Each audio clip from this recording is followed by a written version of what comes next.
sentenced to lethal injection for a crime she never committed. A young botanist's unwavering faith created an unexplainable phenomenon that shook Ravenscroft Prison to its core. What would you do if you had mere seconds left to live, knowing your innocence? When science and faith collide in the darkest hour, miracles can emerge from the most unexpected places. Before we dive into this extraordinary tale that will challenge everything you believe about faith and justice, make sure to subscribe to our channel for more incredible true stories of divine intervention that defy explanation.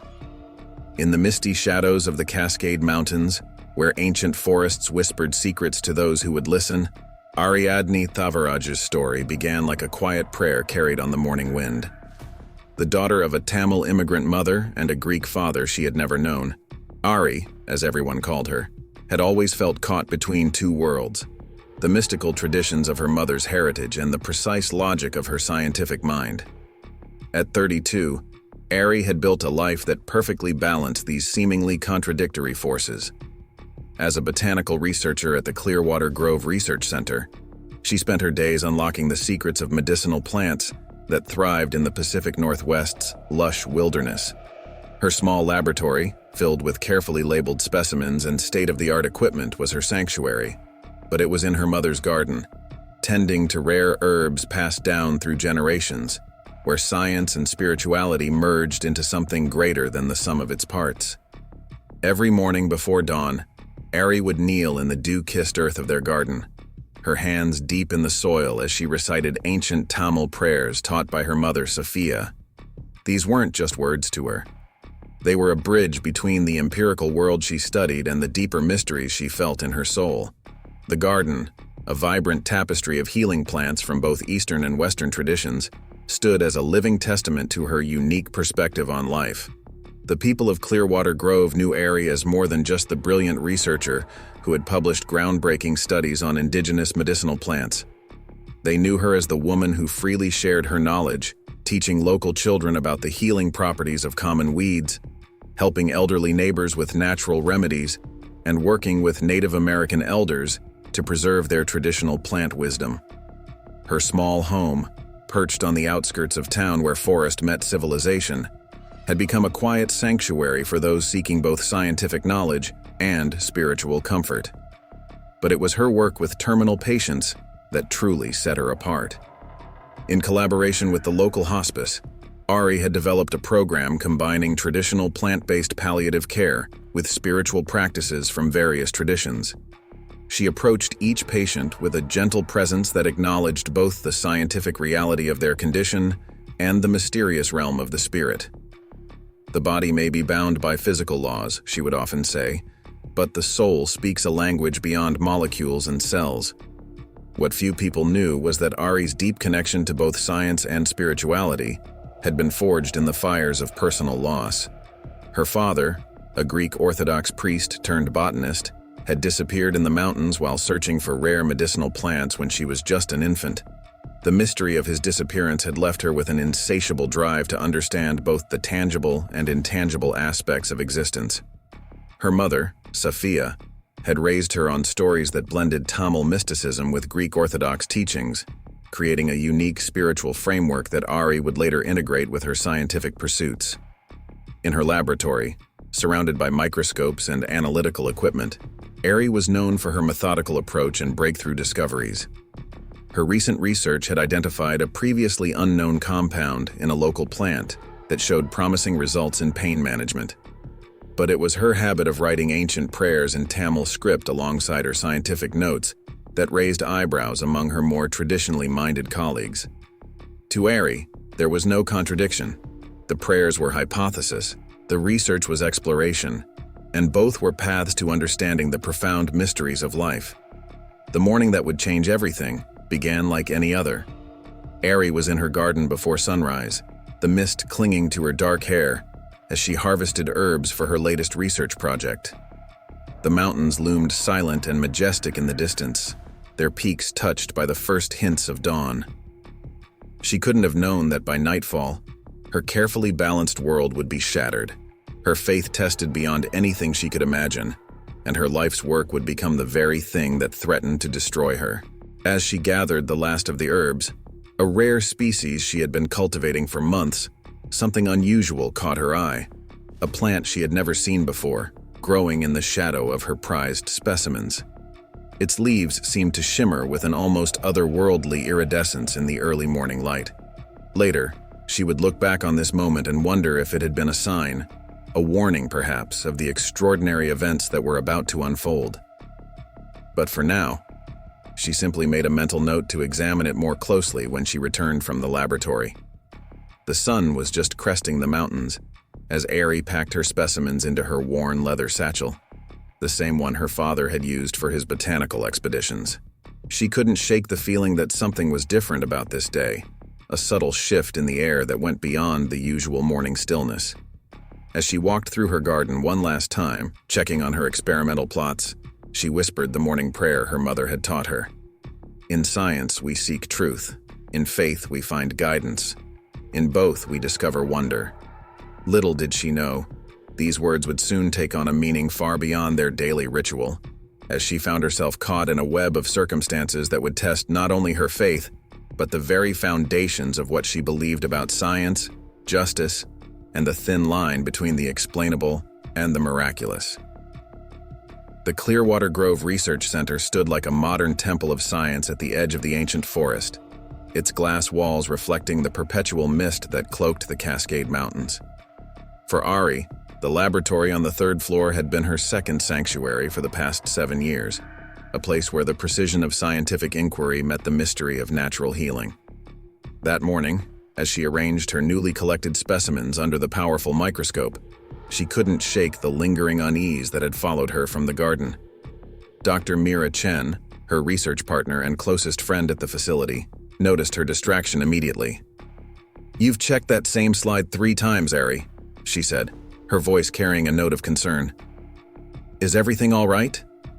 Ari looked up from the microscope, absently tucking a stray lock of dark hair behind her ear. "Something feels different today, Mira. Remember how my mother always says that nature sends warnings before great changes?" Mira smiled knowingly. Despite her strictly scientific background, she had learned to respect the intuitive wisdom that Ari brought to their work. Their partnership had become legendary within the research community. Mira's brilliant analytical mind complemented by Ari's unique approach that bridged ancient knowledge and modern science. Together, they had made breakthrough discoveries in plant-based medicine that neither could have achieved alone. Their current project was their most ambitious yet, developing a natural alternative to synthetic painkillers, one that wouldn't carry the risk of addiction. The implications were enormous, particularly for the pharmaceutical industry. Their preliminary results had shown promise in treating chronic pain without the devastating side effects of opioids. But success would mean challenging some of the most powerful corporations in the world. "The board meeting is tomorrow," Mira reminded her gently. "Are you ready to present our findings?" Ari nodded, gesturing to the thick folder on her desk.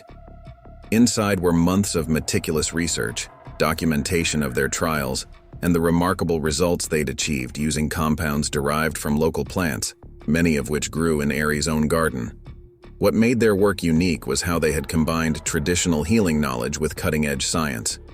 Every formula they developed was built on centuries of wisdom, verified through rigorous scientific methodology. "Dr. Harrison is flying in from Phoenix Pharmaceuticals to attend," Mira continued, her voice dropping to a whisper despite the empty lab. "Word is they're very interested in our research." Phoenix Pharmaceuticals was one of the largest drug manufacturers in the country, and their interest was both a blessing and a concern. While their backing could mean wider distribution of their natural alternatives, there were rumors about how the company dealt with research that threatened their existing products. As if sensing her friend's apprehension, Mira placed a reassuring hand on Ari's shoulder. "Your mother's garden has already helped so many people in Clearwater Grove. Imagine how many more we could help if we can scale this up." It was true. Over the past few years, Ari's combination of traditional remedies and scientific validation had transformed many lives in their small community. The hospice program she had developed had gained attention from medical professionals across the state. Preparing and narrating this story took us a lot of time, so if you are enjoying it, subscribe to our channel. It means a lot to us. Now back to the story. Patients reported not just physical relief but a spiritual peace that conventional treatments couldn't provide. Later that afternoon, Ari made her weekly visit to the Clearwater Grove Hospice Center. Emma Thompson, a terminal cancer patient who had become something of a surrogate grandmother to her, was waiting in the garden she had helped Ari design for the facility. Despite her condition, Emma's eyes sparkled with their usual wisdom as Ari approached. "The plants told me you were troubled today," Emma said, patting the bench beside her. A former botanist herself, Emma had been one of the first to recognize the value of Ari's integrated approach to healing. Ari sat down, taking comfort in the familiar scent of healing herbs that surrounded them. "I can't explain it, Emma. It's like the air itself is holding its breath, waiting for something." Emma's weathered hand found Ari's, squeezing gently. "Your father used to say that science tells us how the world works, but faith tells us why. Remember that, dear. You'll need both in the days ahead." The mention of her father sent a familiar ache through Ari's heart. His journals, filled with detailed botanical observations and spiritual reflections, had been her guide in developing her unique approach to research. His last entry, written the day before his disappearance, had spoken of a revolutionary discovery that could change the way we think about healing. But whatever he had found in the mountains that day had vanished with him. As the sun began to set, casting long shadows through the research center's windows, Ari carefully packed away her specimens. The strange plant she had noticed that morning still waited in her satchel, wrapped carefully in damp cloth. Under the laboratory lights, its iridescent qualities seemed even more pronounced, almost as if it was gently pulsing with its own inner light. "I've never seen anything like this," she murmured, carefully mounting a sample on a slide. The plant's cellular structure was unlike anything in their extensive database. As she made careful notes, combining scientific observations with the traditional classification methods her mother had taught her, Ari couldn't shake the feeling that this discovery was somehow significant. What she couldn't know was that this unusual specimen would soon become a crucial piece in the puzzle of her life's greatest trial. As she locked up the laboratory that evening, the mountains cast their long shadows over Clearwater Grove, and somewhere in the gathering darkness, forces were already in motion that would test everything she believed about science, faith, and the thin line between justice and miracle. The morning of the board meeting dawned with an unusual darkness, heavy clouds hanging low over Clearwater Grove like an omen. Ari arrived early at the research center, her presentation materials carefully organized, including samples of their breakthrough pain management compound. As she rode the elevator to the third floor, her mother's morning prayers still echoing in her mind, she noticed an unusual number of security personnel in the building.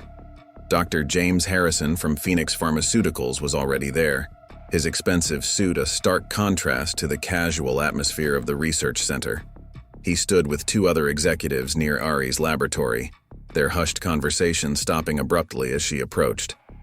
"Ms. Thavaraj." Harrison's smile didn't reach his eyes. "We're very interested in discussing your unconventional research methods." Before Ari could respond, she noticed something was wrong. The seal on her laboratory door had been broken, and through the glass walls she could see that her workspace had been completely ransacked.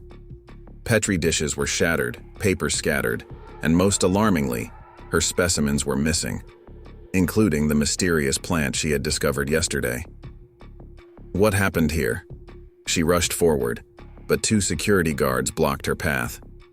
"Ms. Thavaraj," a stern voice called from behind. Detective Sarah Martinez of the Clearwater Grove Police Department emerged from the stairwell, accompanied by more officers. "We need you to come with us." The next few hours became a blur of accusations and incomprehensible charges. In the sterile interrogation room at the police station, Detective Martinez laid out a case that seemed crafted from nightmare. 3 patients from the hospice center had died unexpectedly the previous night. Toxicology reports showed traces of an unknown compound in their systems, a compound that matched preliminary analysis of substances found in Ari's laboratory. Emma Thompson was among them, Martinez said quietly, watching Ari's face crumble at the news. Her last words were your name. The world seemed to tilt on its axis. Emma, who had been responding so well to their treatment, who had just spoken with her yesterday about faith and science. How could this be possible? This is absurd. Ari's voice shook with emotion. I would never. Those treatments were helping people. We were about to present our findings today. But the evidence kept mounting. Security footage showed someone entering the laboratory late the previous night using Ari's access card. Though the figure's face was unclear, they matched her height and build. Most damning of all, preliminary analysis of the victims showed they had ingested a toxic substance derived from a plant species previously unknown to science. A plant that matched the description of the mysterious specimen Ari had brought in yesterday. Dr. Harrison appeared at the station later that day, his earlier smugness replaced by a mask of corporate concern. We had our suspicions about Ms. Thavaraj's methods, he testified, mixing unproven traditional remedies with experimental compounds. We were coming today to shut down her research before something like this could happen. Mira Chen, who had been called in for questioning, seemed transformed by fear and doubt. Ari has been acting strange lately, she admitted reluctantly. Yesterday, she kept talking about warnings and changes, and there were times when I found her in the lab late at night, writing in those journals of hers in languages I couldn't understand. The evidence continued to stack up like a carefully constructed house of cards. The security footage, the unauthorized access logs, the missing research notes that supposedly detailed dangerous experiments. Even Ari's own journals, filled with Tamil prayers and Greek botanical notes, were twisted to suggest something sinister. As the day wore on, Ari felt her world contracting. Her mother, finally reached by phone, rushed to the station, bringing with her the spiritual strength that had always guided their family. Safiya Thavaraj stood proud and defiant beside her daughter, her silver-streaked hair and traditional dress marking her as different, yet her presence commanding respect. My daughter walks in two worlds, Safiya declared to anyone who would listen. She brings together the wisdom of ages with the knowledge of today. This accusation is not just against her, but against the healing traditions of countless generations. But in a town shaken by unexpected deaths, even Safiya's impassioned defense fell on deaf ears. The community that had once embraced Ari's unique approach to healing now viewed her with suspicion and fear. Her attempts to explain the missing plants, the research, the true nature of their healing program were dismissed as elaborate lies. Late that night, as Ari sat in a holding cell, she felt the weight of isolation pressing in around her. The strange plant she had discovered, which now seemed to be at the center of everything, remained a mystery. Had it been planted in her garden? Was this entire situation orchestrated? The questions swirled in her mind like autumn leaves in a storm. Through the small window of her cell, she could see the distant mountains where her father had vanished years ago. Had he discovered something similar? Had his disappearance been connected to forces she was only now beginning to understand?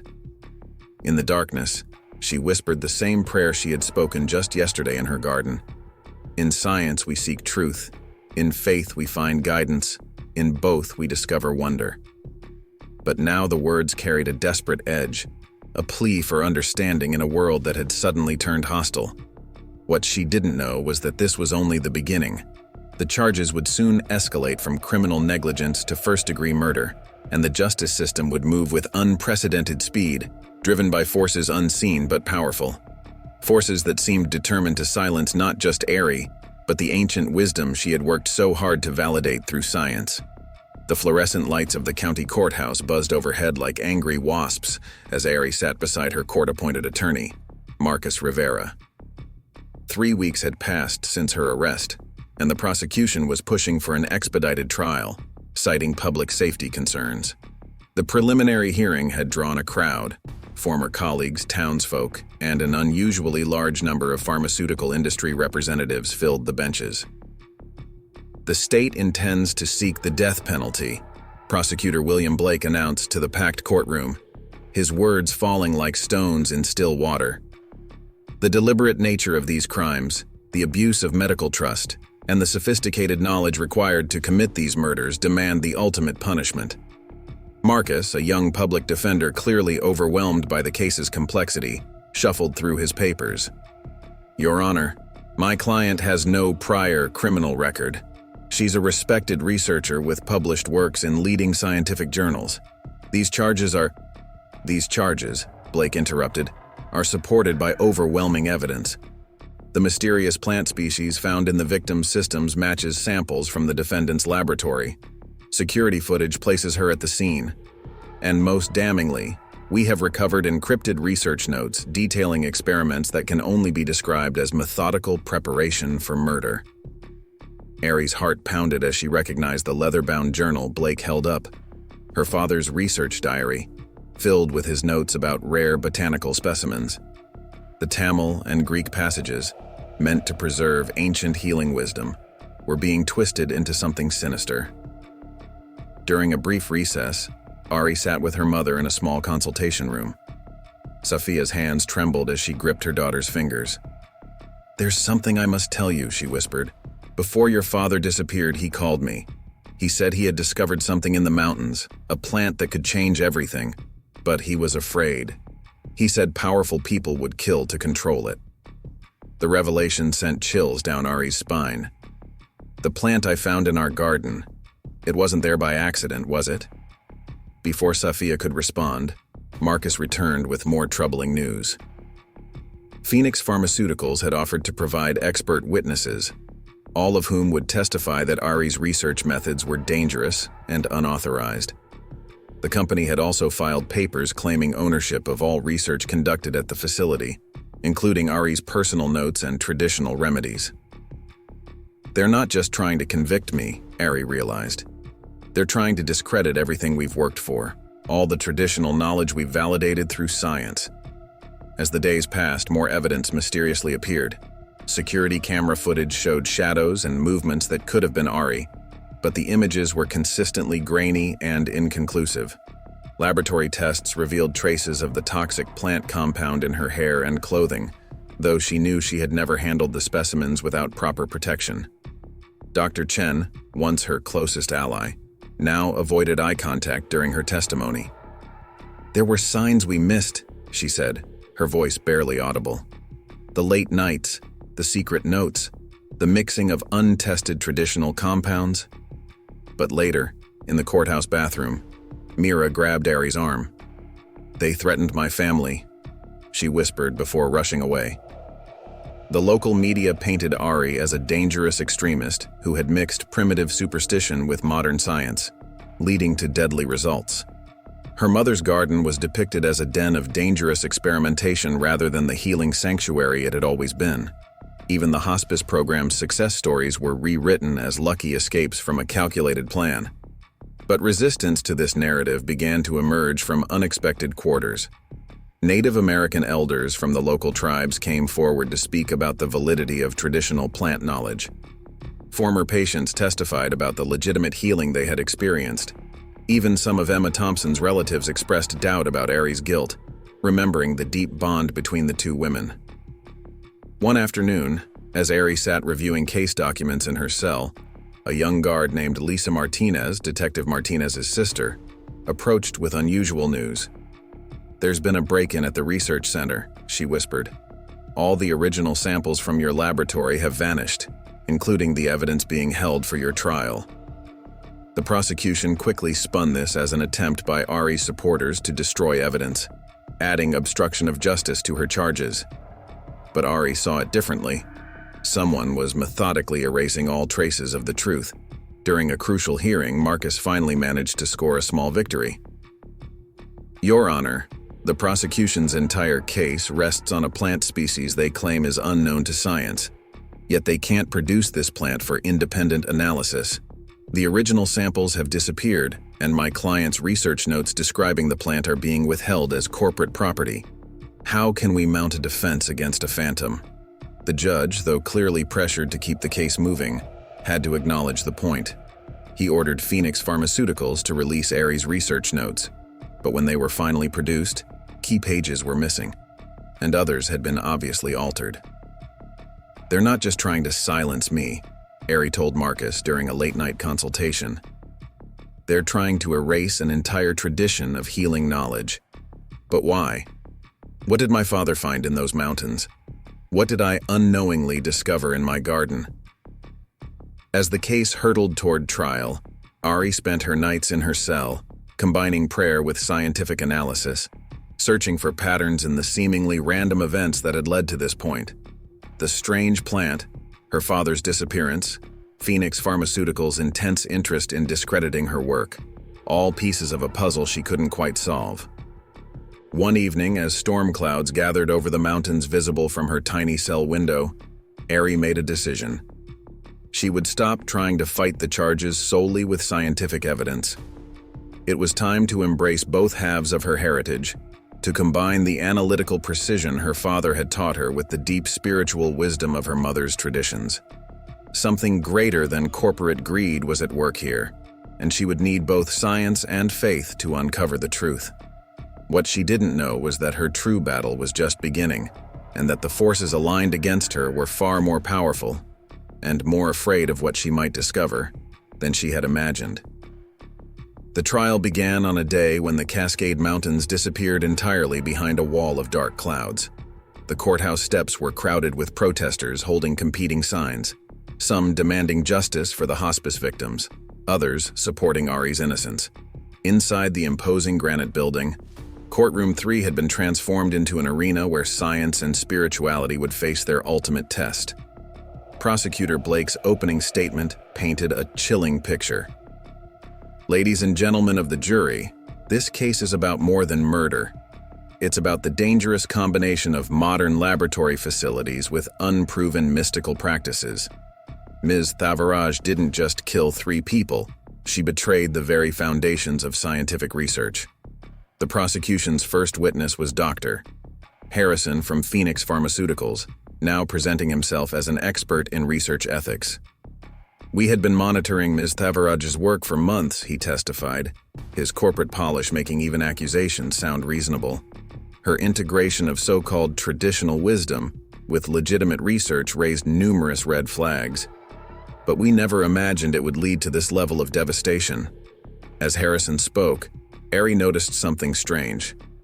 Whenever he mentioned the mysterious plant species, he would unconsciously touch a small silver pendant hanging from his neck. The gesture triggered a memory. She had seen a similar pendant in one of her father's last photographs, taken just before his disappearance. The prosecution presented a parade of experts, each adding layers to their carefully constructed narrative. Forensic botanists testified about the unknown plant's lethal properties.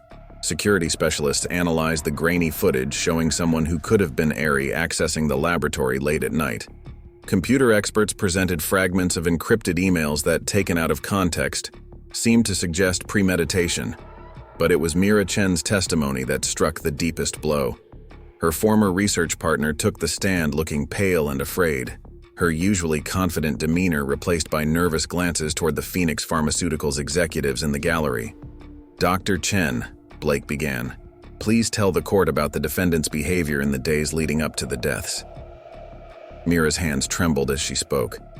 Ari had become obsessed with a new plant specimen.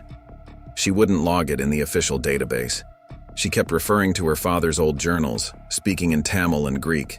Her voice broke. "I should have reported it sooner. Maybe those people would still be alive." During cross-examination, Marcus tried to challenge Mira's story, but the fear in her eyes told Ari everything. During a brief recess, she managed to pass a note to her mother. "Check Mira's family. They're being threatened." Safiya, who had been conducting her own investigation from outside the prison, soon discovered that Mira's elderly parents had suddenly been admitted to an exclusive medical facility, owned by a Phoenix Pharmaceuticals subsidiary. The message was clear: cooperation bought protection. The pressure mounted as the trial progressed. Marcus, though dedicated, was clearly out of his depth against the prosecution's team of corporate lawyers. His attempts to introduce evidence about traditional healing practices were repeatedly blocked as irrelevant to the case at hand. His questions about Ari's father's disappearance were dismissed as speculative and prejudicial. One morning, Ari arrived in court to find Marcus looking more distressed than usual. "They've denied our request for an independent analysis of the remaining plant samples," he explained. The judge accepted the prosecution's argument that the specimens are too dangerous to be removed from secure facilities. Facilities controlled by Phoenix Pharmaceuticals, Ari noted bitterly. The prosecution's case seemed airtight, but small inconsistencies began to emerge. A laboratory technician mentioned protocols that didn't match the facility's records. A security guard's timeline conflicted with the surveillance footage. Yet each time Marcus tried to explore these discrepancies, objections were sustained, and witnesses suddenly became confused about their previous statements. During a particularly grueling day of testimony about the hospice victims, Ari noticed Lisa Martinez, the sympathetic guard, signaling for her attention. During a bathroom break, Lisa whispered, "My sister, Detective Martinez. She's been reassigned." She was asking too many questions about the missing evidence. The revelation added another piece to the puzzle, but the bigger picture remained elusive. Why would a pharmaceutical company go to such lengths to discredit both modern research and traditional healing practices?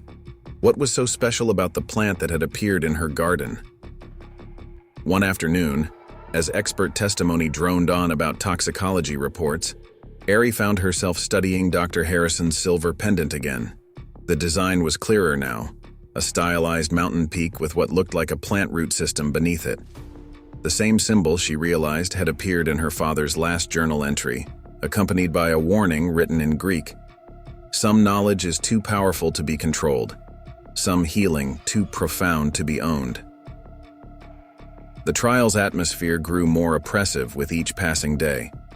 The local media, seemingly influenced by corporate interests, painted increasingly dark portraits of Ari's work.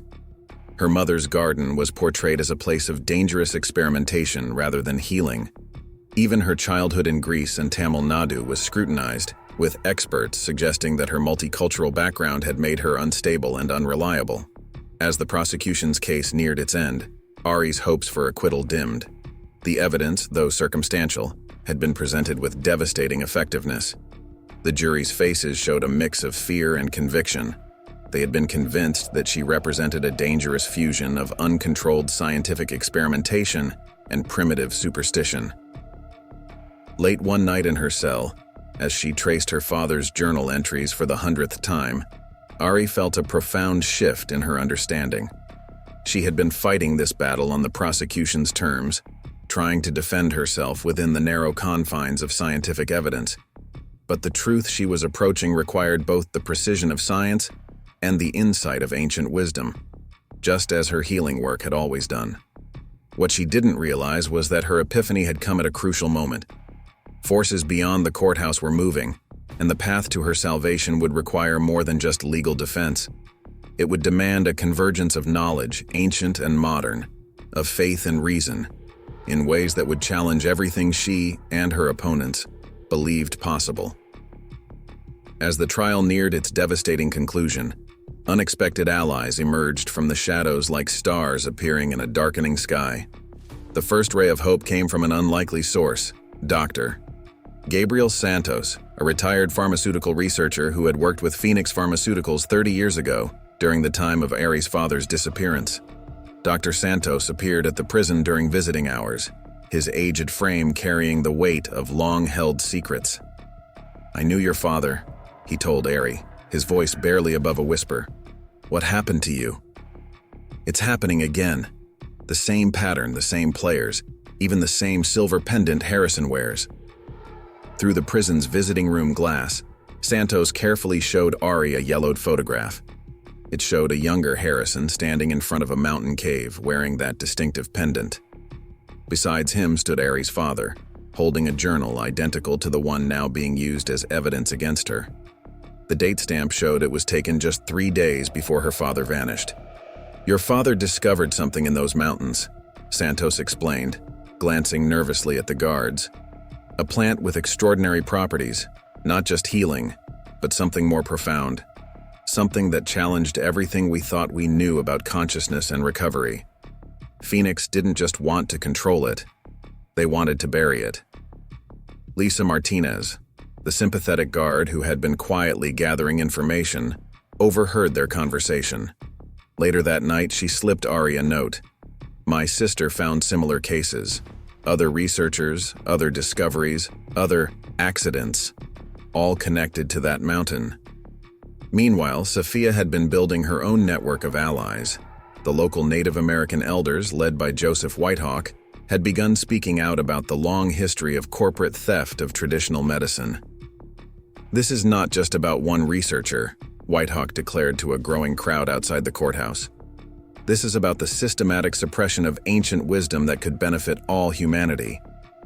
Kai Whitehawk, Joseph's grandson who worked as a prison guard, became another silent ally.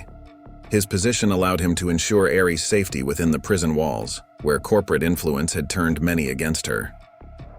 "The mountains have their own medicine," he told her during his rounds, "and their own way of revealing truth." The most surprising alliance came from within the scientific community itself. Dr. Elena Rodriguez, a renowned ethnobotanist, had been analyzing the published data from Ari's research before the arrests. She began posting detailed analyses online, pointing out the impossibility of the prosecution's claims about the toxic compounds. "The molecular structure they're describing," she wrote in a viral blog post, "couldn't exist naturally. It appears to have been engineered to match the compounds found in the victims.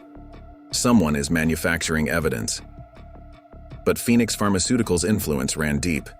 Dr. Rodriguez's funding was suddenly cut. Her laboratory faced unexpected audits. Her previous research papers were flagged for methodology reviews. The message was clear: support Ari, and your career would suffer. Yet these attempts at intimidation had an unexpected effect. They began to draw attention from other scientists who had faced similar pressure when their research threatened corporate interests. An underground network of researchers, calling themselves the Seekers of Truth, began sharing information about similar cases worldwide. Father Dominic Kovac, the prison chaplain who had been quietly observing Ari's case, provided another crucial piece of the puzzle. In the Orthodox tradition, he shared during one of their counseling sessions, there are stories of sacred plants that appear only to those who bridge the gap between faith and knowledge. Your father wrote about this in his journal, didn't he? Ari's eyes widened. The journal pages that had been declared encrypted by the prosecution contained passages in Greek that referenced these very legends. But how had Phoenix known to focus on those specific pages, unless they already knew what they were looking for? Through this growing network of allies, a clearer picture began to emerge. Phoenix Pharmaceuticals hadn't just been suppressing traditional medicine. They had been systematically locating and controlling ancient healing knowledge that could threaten their market dominance.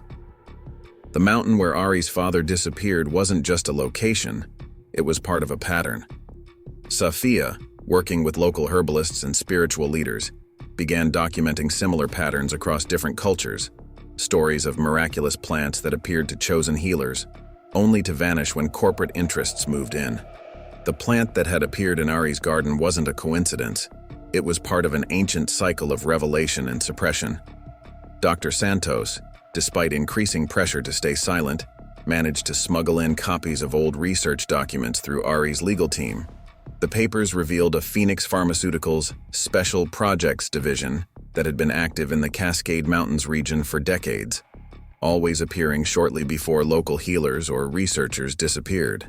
They're not just afraid of the plant itself, Ari realized during a late-night consultation with her growing circle of supporters.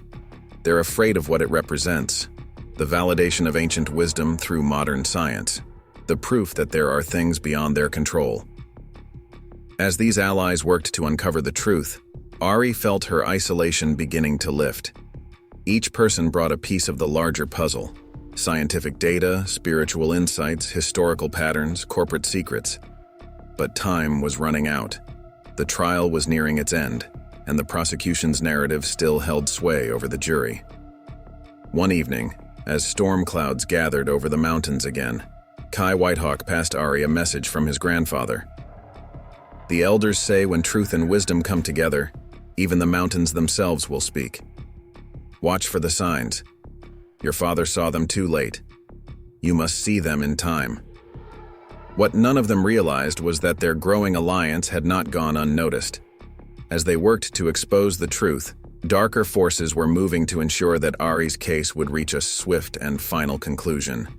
The stage was being set for a confrontation that would test not just the bounds of justice, but the very limits of what science and faith could achieve together. The verdict came down like a thunderbolt on a cloudless day. Judge Harrison Montgomery's voice echoed through the hushed courtroom. On all counts of first-degree murder, the jury finds the defendant, Ariadne Thavaraj, guilty. The words seemed to freeze time itself. Safiya's anguished cry pierced the silence while Dr. Santos slumped in his seat, the weight of history repeating itself visible in his shoulders. In the gallery, the Phoenix Pharmaceuticals executives maintained carefully neutral expressions, but Dr. Harrison's hand unconsciously moved to touch his silver pendant. Given the heinous nature of these crimes, Judge Montgomery continued, and the defendant's continued refusal to acknowledge her guilt or reveal the full extent of her dangerous experiments, this court has no choice but to impose the maximum penalty allowed by law. Ariadne Thavaraj, you are hereby sentenced to death by lethal injection. The date was set for 3 weeks hence, an unusually swift execution schedule that sent whispers of suspicion through Ari's network of allies. Corporate influence had accelerated the process, leaving precious little time for appeals or new evidence. Back in her cell that night, Ari faced the darkest moment of her journey. The mountain view from her window, once a source of comfort, now seemed to mock her with its similarity to the symbol on Harrison's pendant. But as she knelt to pray, combining her mother's Tamil mantras with her father's Greek Orthodox traditions, something extraordinary happened. The mysterious plant specimen, the one that had started everything, began appearing in her dreams with startling clarity. Each night, she saw it growing not just in her garden, but high in the mountains, in a cave marked with the same symbol as Harrison's pendant. In these dreams, her father's voice spoke in a mixture of Greek and Tamil. The truth cannot be owned, only discovered. What they fear is not the plant, but the awakening. Dr. Santos and Elena Rodriguez, working against time, made a breakthrough in analyzing the published chemical structures of the toxins supposedly found in the victims. It's impossible, Elena declared during a hurried prison visit. The molecular bonds they're describing, they couldn't exist in nature. This isn't just manufactured evidence, it's manufactured chemistry. But when they tried to present this finding to the appeals court, they discovered that Elena's professional credentials had been suddenly revoked due to administrative irregularities. Dr. Santos found himself facing audit notices dating back 30 years. The message was clear: continue helping Ari, and everything would be taken. Kai Whitehawk, during his guard duties, shared increasingly disturbing news. They're renovating the execution chamber, he whispered. New equipment, new procedures, all rushed through without the usual protocols, and the pharmaceutical cocktail they're planning to use. It's not the standard formula. Father Kovac, reviewing his notes from conversations with Ari, began noticing a pattern in the dates, the appearances of the mysterious plant, the deaths at the hospice, her father's disappearance, all aligned with specific astronomical events. The next such alignment would occur on the scheduled execution date. This isn't coincidence, he shared with Safiya. They're not just trying to silence Ari, they're trying to prevent something they think is going to happen.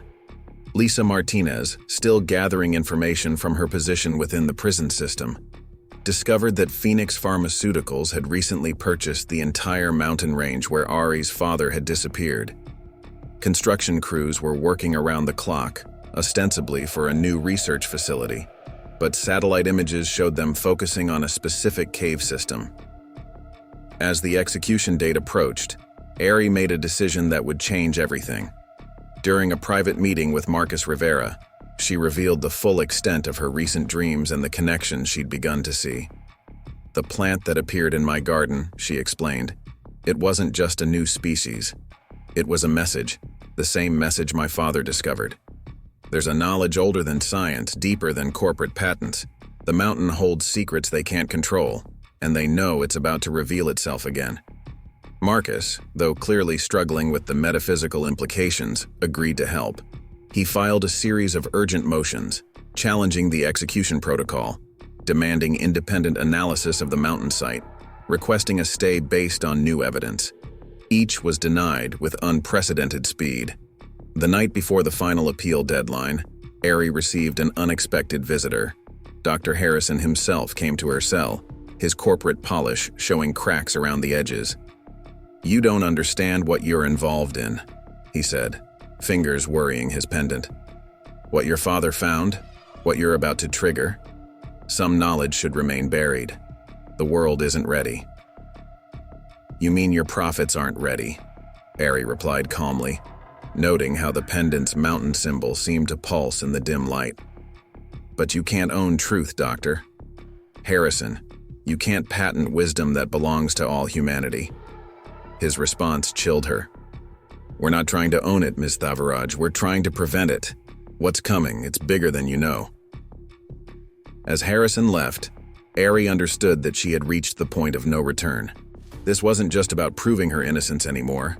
It was about completing what her father had started, about bringing together ancient wisdom and modern truth in a way that couldn't be controlled or suppressed. That night, as storm clouds gathered over the mountains once again, Ari made her final preparations. Through her network of allies, she had assembled the pieces of a puzzle 30 years in the making. Now, with less than 72 hours until her scheduled execution, she knew that everything, her father's disappearance, the mysterious plant, the corporate conspiracy, and her own destiny, was about to converge. What she couldn't know was that forces beyond human understanding were also preparing for what was to come.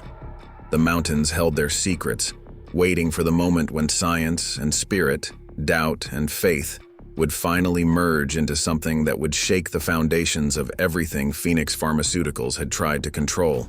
The execution chamber at Ravenscroft Correctional Facility had been transformed. Gone were the standard-issue medical equipment and familiar protocols. In their place stood sleek, custom-built machinery bearing the Phoenix Pharmaceuticals logo. The usual observation room had been expanded, with specialized recording equipment and monitoring systems installed at corporate expense. 3 hours before the scheduled execution, Ari sat in her cell, watching the sunset paint the mountains in shades of blood red. Her last appeals had been denied, each rejection coming faster than the last. But as darkness approached, her allies were making their final moves in a desperate game of truth against power. Dr. Santos and Elena Rodriguez had managed to hack into Phoenix's research database, discovering files that linked the company to a series of mysterious deaths spanning 3 decades. All researchers or healers who had come too close to certain ancient knowledge. But when they tried to send the evidence to investigative journalists, they found the entire internet connection to Clearwater Grove had mysteriously failed. Safiya, working with Joseph Whitehawk and other tribal elders, had organized a ceremony at the base of the mountains. Hundreds of healers from different traditions gathered, their prayers and chants rising into the gathering storm clouds. Police tried to disperse them, citing corporate property rights, but the crowd only grew larger. "The mountain is awakening," Joseph announced, his voice carrying over the wind. "The truth cannot be buried forever." Inside the prison, Father Kovac had discovered something extraordinary in the original building plans. The execution chamber sat directly above an underground spring that the local tribes had once considered sacred, a spring that aligned perfectly with the cave system Phoenix was so desperately trying to seal.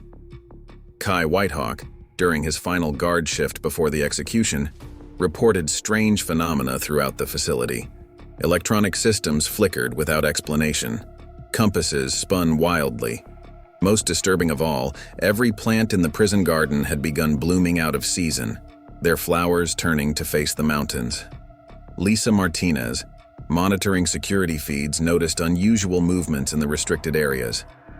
Phoenix employees were hurriedly installing additional equipment, their faces tense with barely concealed fear. Dr. Harrison himself paced the corridors, constantly checking his phone and touching his pendant, which seemed to be glowing with an inner light. As the final hour approached, Ari was led to a preparation room. The prison doctor who examined her seemed puzzled. "Your vital signs. They're not normal," he muttered. "It's as if your entire cellular structure is in flux." Ari knew what he meant. She could feel it, a vibration that seemed to resonate with the mountain itself, growing stronger as the moment of execution drew near. The dreams of the mysterious plant had become more vivid, filling her mind with images of root systems that connected everything, patterns that bridged the gap between scientific knowledge and ancient wisdom. Marcus Rivera made one last desperate attempt to stop the execution, bursting into Judge Montgomery's chambers with proof that Phoenix had bribed key witnesses. But as he presented his evidence, every electronic device in the courthouse suddenly died, plunging the building into darkness. In the execution chamber, final preparations were underway. The custom restraints, designed by Phoenix's research division, incorporated sensors and monitoring equipment far beyond what was standard for lethal injection. Dr. Harrison supervised personally, his pendant now pulsing visibly through his shirt. "You still have a chance," he told Ari as technicians worked around them. "Tell us everything you know about the plant, about your father's research, and this can all go away." Ari met his gaze calmly. "You're not afraid of what I know," she replied. "You're afraid of what's about to be revealed." Outside, the storm that had been building all day reached impossible intensity. Lightning struck the mountains repeatedly, illuminating the cave system Phoenix had tried to seal. Witnesses would later swear they saw patterns in the lightning that matched the symbol on Harrison's pendant. Inside the observation room, corporate scientists huddled around their equipment, monitoring readings that made no scientific sense.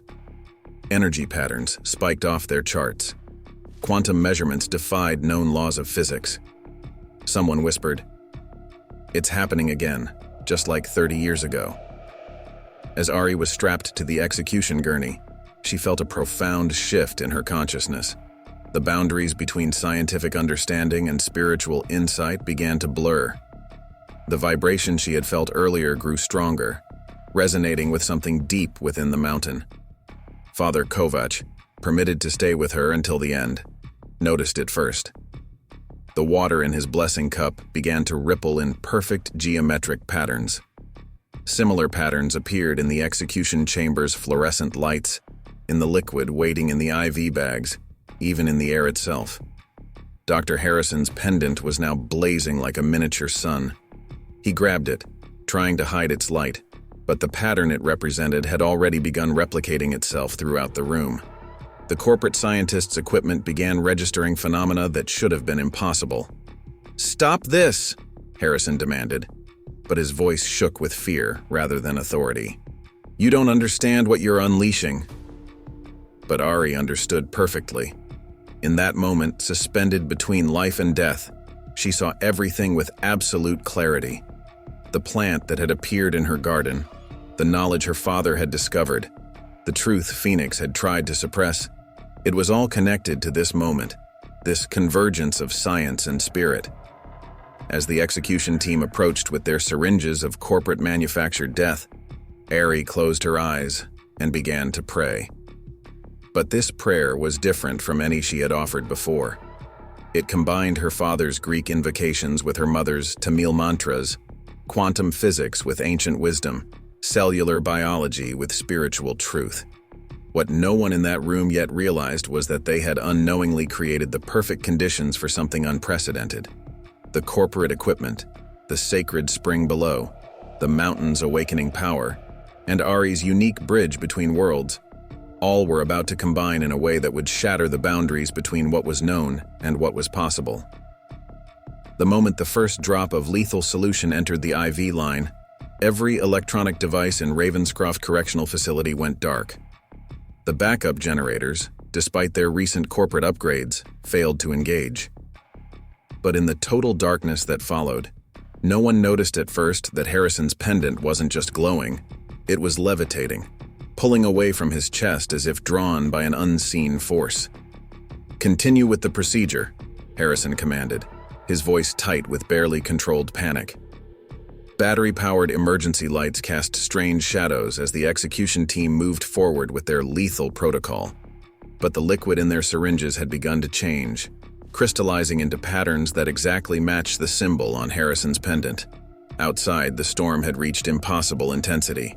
Lightning struck the mountain peak repeatedly, each bolt seemingly coordinated with Ari's heartbeat, which was now broadcasting on every frequency the corporate scientists' equipment could detect.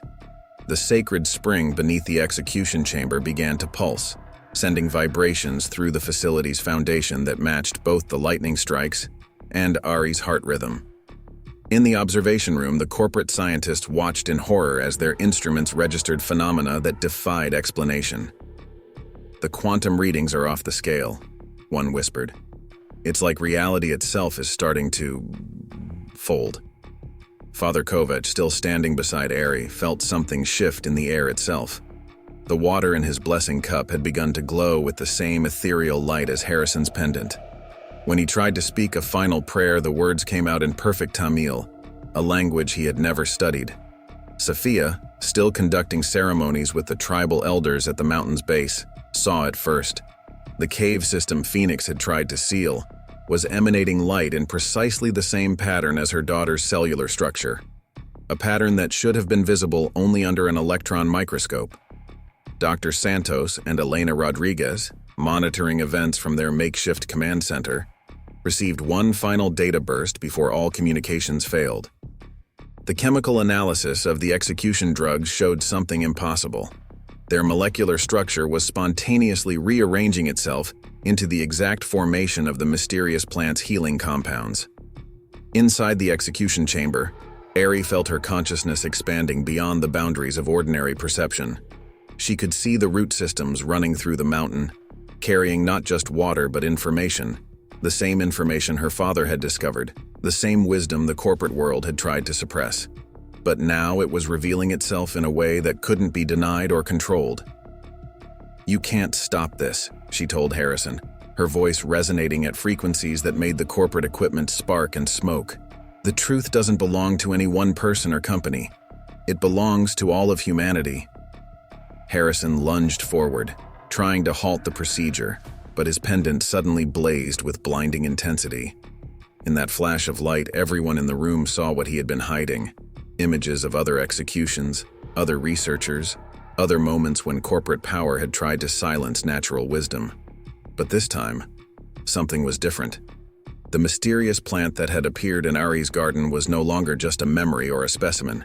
Its pattern was manifesting in the very air, its structure appearing simultaneously at quantum and cosmic scales.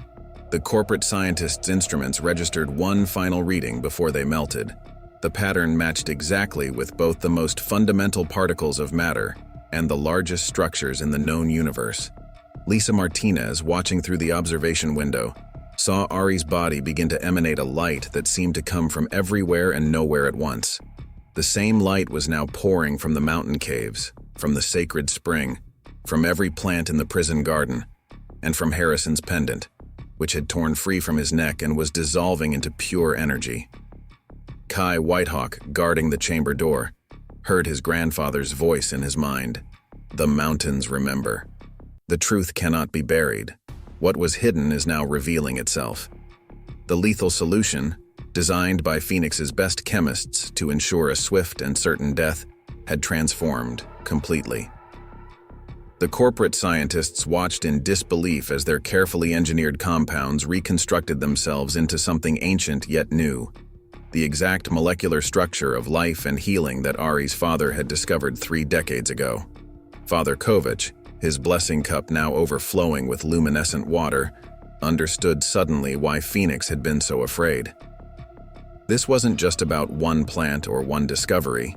It was about the fundamental connection between all forms of knowledge: scientific, spiritual, ancient, and modern. As the transformed solution reached Ari's heart, something unprecedented occurred. The boundary between observer and observed, between scientific measurement and spiritual truth, between corporate power and natural wisdom, began to dissolve. Every person in that room experienced simultaneously what Ari's father had discovered in the mountain cave: the living proof that the deepest scientific truths and the most ancient spiritual wisdom were not separate, but one unified reality. Harrison, his pendant now completely dissolved, fell to his knees. "We tried to prevent this," he gasped. "We thought we could control it, contain it, but it's too late. The awakening." The light emanating from Ari had become a force that could no longer be denied or contained. It pulsed through the prison's foundations, through the sacred spring, through the mountain caves, carrying with it the accumulated wisdom of countless generations, combined with the precise observations of modern science. In that moment of convergence, as corporate power faced natural truth, as ancient wisdom met quantum reality, as death transformed into profound awakening, something shifted in the very fabric of existence. The boundaries Phoenix had tried so desperately to maintain, between science and spirit, between corporate control and natural wisdom, between life and death itself, were dissolving in a revelation that would change everything. What happened next would be debated by scientists and theologians for generations to come.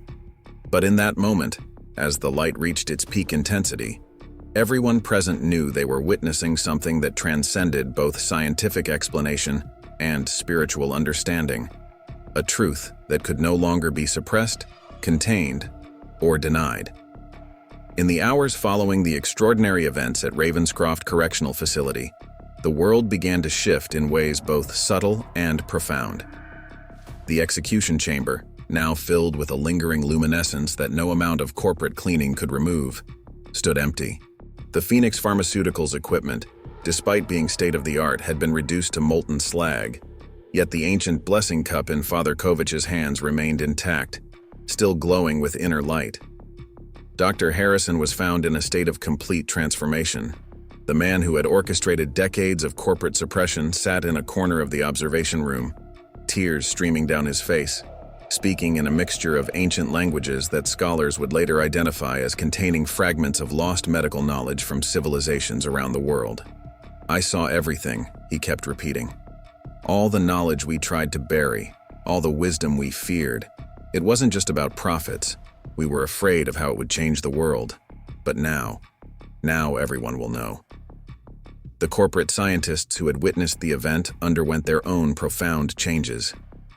Dr. Elena Rodriguez found them in their temporary laboratory, frantically documenting experiences that defied their training. Their instruments, those that hadn't been destroyed, recorded data that contradicted fundamental scientific principles, yet somehow felt more true than the laws they had previously accepted without question. "The divide between observer and observed," one scientist wrote in a shaking hand, "between scientific fact and spiritual truth. It was an illusion. What we witnessed wasn't a violation of natural law, but a revelation of deeper laws we had refused to see." Kai Whitehawk, still at his post by the chamber door, became a conduit for ancient tribal memories that had been waiting generations to resurface. Through him, the elders began receiving visions of healing practices that bridged quantum physics and traditional medicine, practices that had been known to their ancestors but had been lost to time and suppression. Lisa Martinez discovered that her sister, Detective Martinez, had experienced a simultaneous revelation while investigating the mountain cave system. The missing evidence from Ari's case hadn't just been found, it had transformed, revealing a pattern of corporate conspiracy that stretched back centuries, documenting how natural wisdom had been systematically suppressed in the name of profit and control.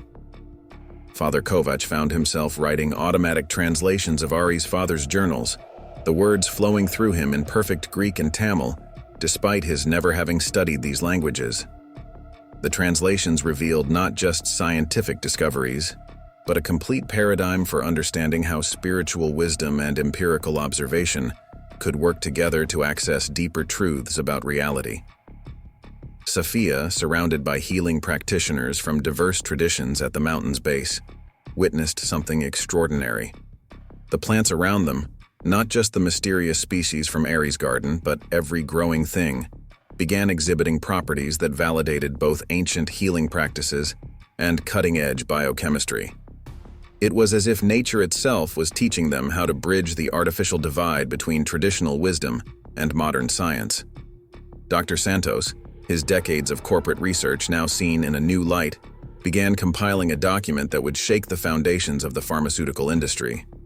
The data showed how the suppression of traditional knowledge had actually hindered scientific progress, creating artificial barriers between different ways of understanding the same fundamental truths about healing and consciousness.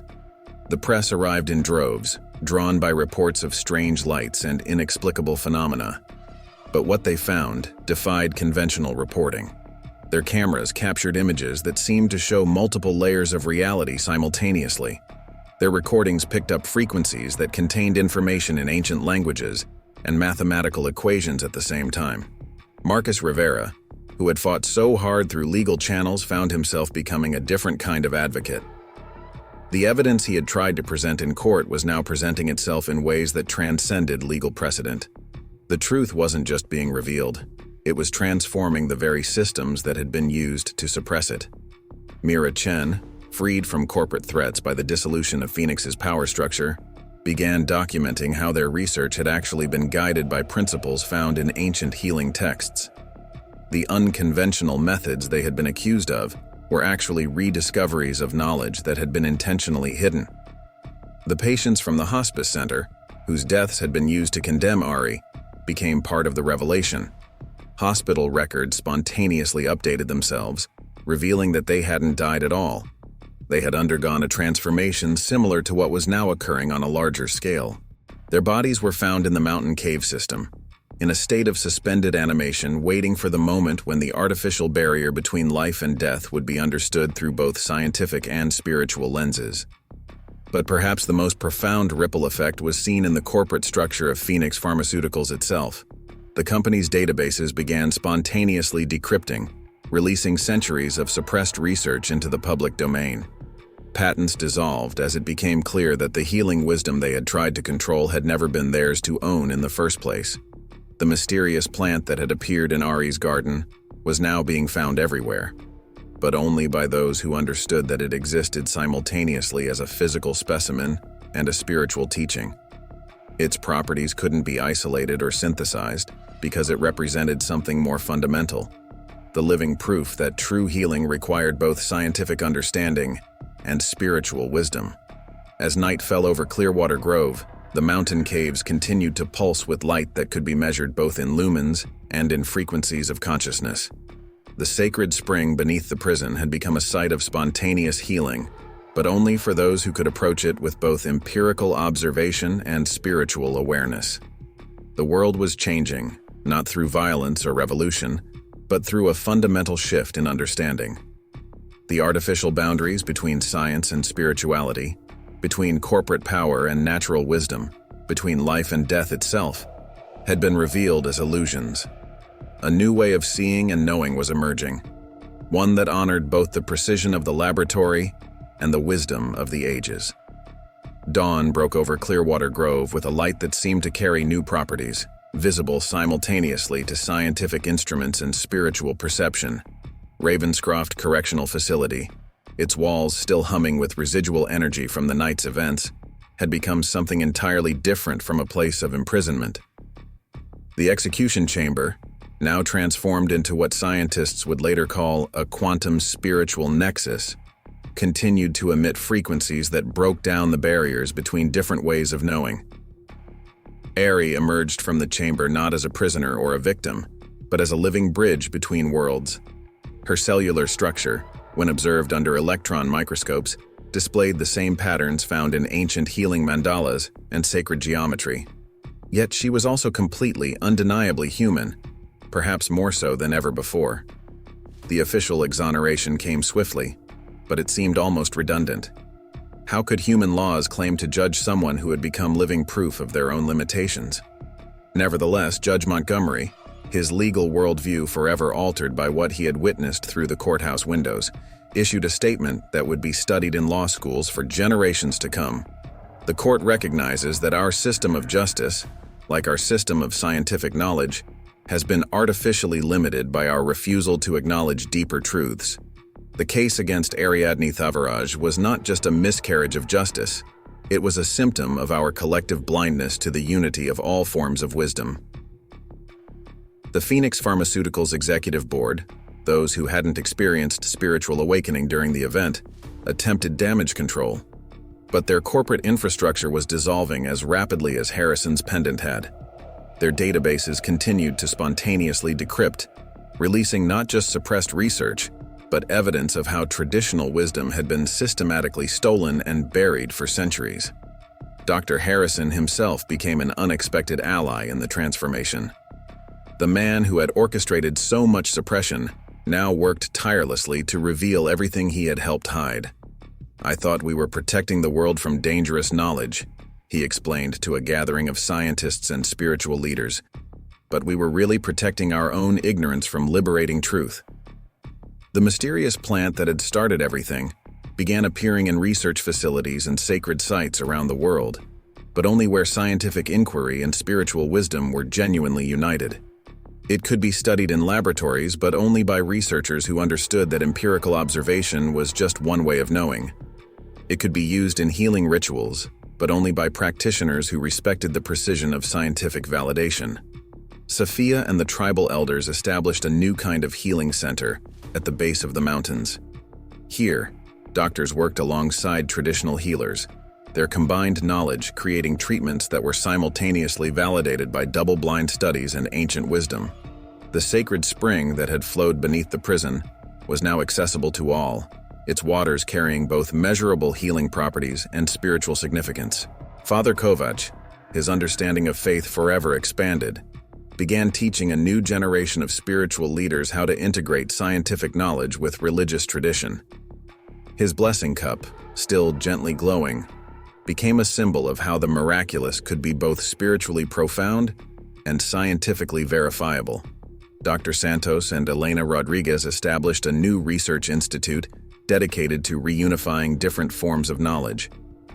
Their first publication, The Science of Spirit: Bridging the Artificial Divide, became a foundational text in a new field that transcended traditional academic boundaries. The Institute's laboratories included both cutting-edge equipment and spaces for meditation and spiritual practice.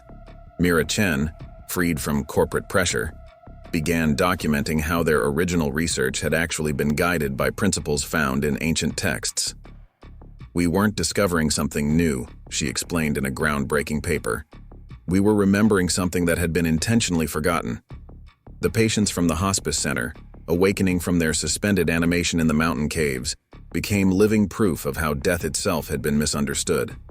Their experiences, documented both spiritually and scientifically, revealed that consciousness operated on levels that neither discipline alone could fully explain. Kai Whitehawk and Lisa Martinez established a new kind of law enforcement training program, one that understood justice as a balance of verifiable evidence and deeper wisdom. The program would later become a model for transforming the entire criminal justice system.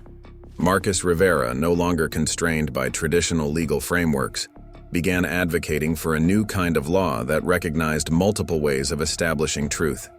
His work would eventually lead to the complete restructuring of how legal systems approached evidence and testimony. The mountain caves, still pulsing with visible and invisible light, became a site of pilgrimage for both scientists and spiritual seekers. But the real miracle was that these groups were no longer separate. Quantum physicists worked alongside mystics, their combined insights revealing layers of reality that neither group could have accessed alone. Ari herself, once condemned as a dangerous bridge between science and spirituality, now became a teacher of how to unite them. Her laboratory sanctuary, established on the site of her mother's garden, attracted people from around the world who sought to understand how different forms of knowledge could work together. "The plant that appeared in my garden wasn't just a botanical specimen or a spiritual sign," she would explain to visitors. "It was a reminder that truth doesn't belong to any one system of understanding. Real wisdom comes when we stop trying to separate what was always meant to be unified." As the sun set on this new chapter in human understanding, the mountains that had held so many secrets now stood as monuments to revelation. The light that had transformed everything continued to pulse gently through the valley, visible to anyone who had learned to see with both the precision of science and the depth of spirit. 5 years after the extraordinary events at Ravenscroft Correctional Facility, the transformation that began in a single execution chamber had rippled across the globe. The facility itself had been transformed into the International Center for Unified Knowledge, its walls now housing both advanced scientific laboratories and sacred spaces for spiritual practice. The execution chamber, preserved in its transformed state, continued to emit measurable frequencies that defied conventional scientific explanation while confirming ancient spiritual teachings. Ariadne Thavaraj had become more than just a symbol of wrongful conviction overturned. She was living proof that different ways of knowing could coexist and strengthen each other.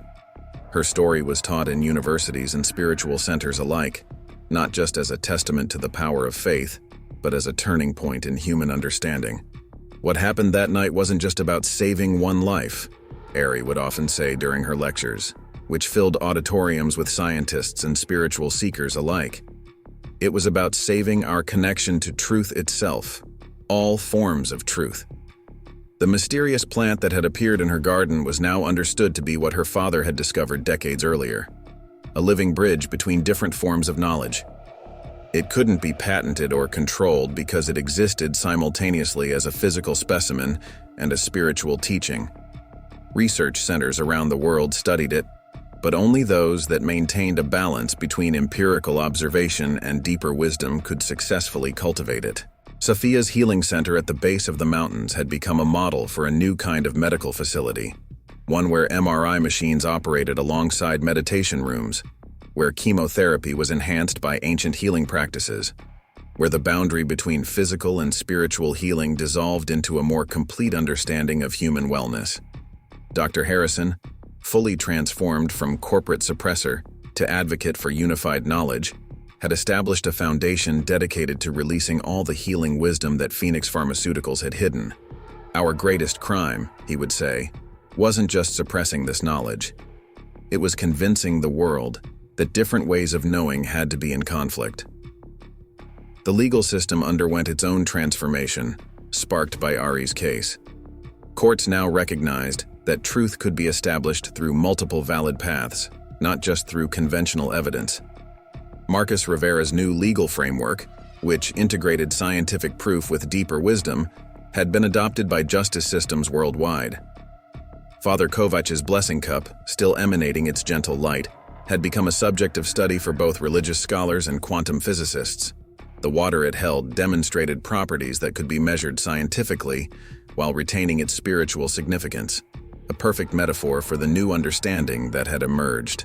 Dr. Santos and Elena Rodriguez's research institute had expanded into a global network of centers dedicated to reunifying knowledge that had been artificially separated. Their work revealed how many scientific discoveries were actually rediscoveries of wisdom that had been known to ancient cultures and deliberately suppressed. The mountain caves, still pulsing with their mysterious light, had become a protected site where scientists and spiritual leaders worked together to understand the deeper patterns of reality. The sacred spring that had flowed beneath the prison now supplied water to healing centers worldwide, its properties both measurable in laboratories and recognized in ancient texts. But perhaps the most profound change was in how humanity had begun to view itself and its relationship to knowledge. The artificial boundaries between science and spirituality, between empirical fact and deeper truth, had been revealed as constructs that had limited human understanding. Mira Chen's ongoing research revealed how many of humanity's greatest discoveries had come from moments when different ways of knowing converged. We don't have to choose between rigorous observation and profound insight, she would explain. The greatest breakthroughs happen when we embrace both. The hospice patients who had been part of Ari's story established a new understanding of life, death, and consciousness. Their experiences, documented both scientifically and spiritually, showed how different perspectives could illuminate the same truth from complementary angles. Kai Whitehawk and Lisa Martinez's transformed law enforcement program had spread worldwide, creating a new generation of peacekeepers who understood justice as a balance of verifiable evidence and deeper wisdom. Their work showed how even the most practical institutions could be enhanced by embracing multiple ways of knowing. As Ari stood in her expanded garden laboratory, watching new students arrive from around the world, she remembered the words that had started her journey. In science, we seek truth. In faith, we find guidance. In both, we discover wonder. These words, once her daily prayer, had become a guiding principle for a new era of human understanding. The light that had transformed everything continued to pulse gently through the valley, visible to anyone who had learned to see with both the precision of science and the depth of spirit. It served as a constant reminder that the greatest mysteries of existence could only be understood when all forms of wisdom were welcomed and united. The miracle wasn't just that divine intervention saved my life, Ari would reflect. The real miracle was that it showed us how to save our connection to truth itself, all forms of truth, working together as they were always meant to do. Up next, you've got 2 more standout stories right on your screen. If this one hit the mark, you won't want to pass these up. Just click and check them out.